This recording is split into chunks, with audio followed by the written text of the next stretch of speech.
Alright, so now we're on to changing orientation and scaling and displaying cell formulas. So just like we did in Word, we're going to change. You can change the orientation of a document from portrait or landscape.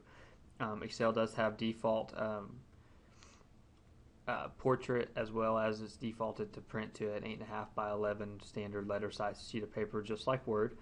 Margins are top and bottom 3/4 of an inch and 7/10 of an inch for left and right margins. You can preview how worksheets are going to print using the print backstage view, so we're going to do that here in a second.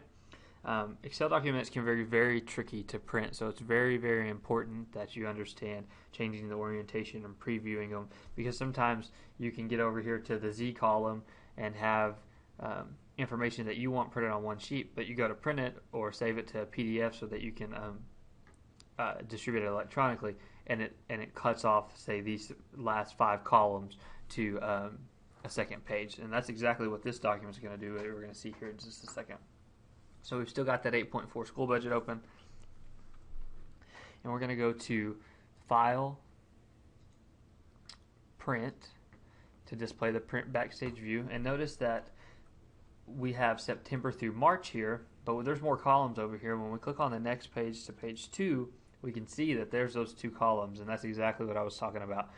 We want all this on one page because that makes sense. So the easiest way to do that is to change this from portrait to landscape orientation. So we can do that right here by going to drop down and do landscape. And notice now everything is on one page and shows all columns, which is exactly what we want. So we're going to go ahead and save this document. We're going to click on back, and notice now all our stuff is the same. Notice that since we went to that print preview, now we get this little dashed line right here. And this actually is very useful, and there's a way to enable that without having to go to the print that we're going to talk about later when we discuss different views. But now we can see just exactly where those page breaks are. We can see there's a page here, this intersection of these lines, and there's going to be one here and one here. So that's very useful. But now all that's fitting on one page, so we're going to save it. One other thing that can be useful is to display the formulas used in a workbook instead of the values. So for instance, you might distribute this Excel document to people as a PDF, so it can't be changed.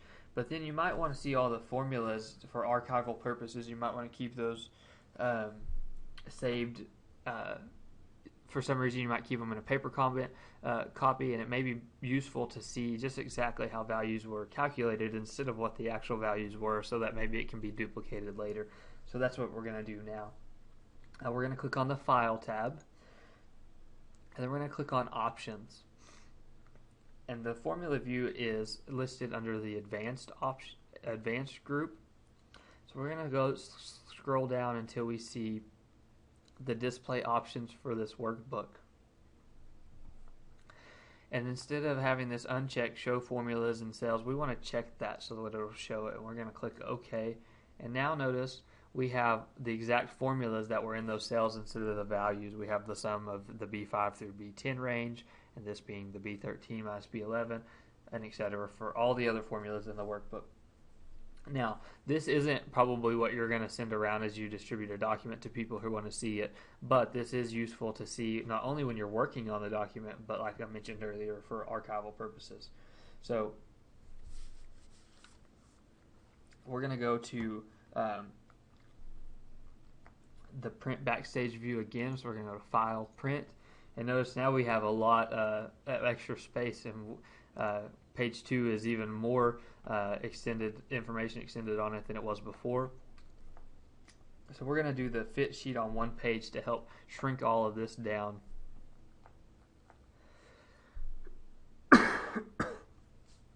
So on the scaling option here, we're going to select that and do fit sheet on one page.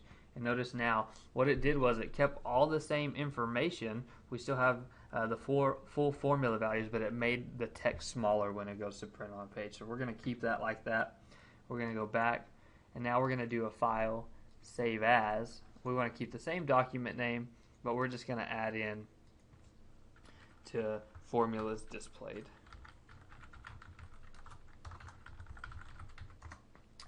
And that's it for changing orientation from portrait and landscape, and as well as reviewing that in a print preview and adding formulas to display instead of values.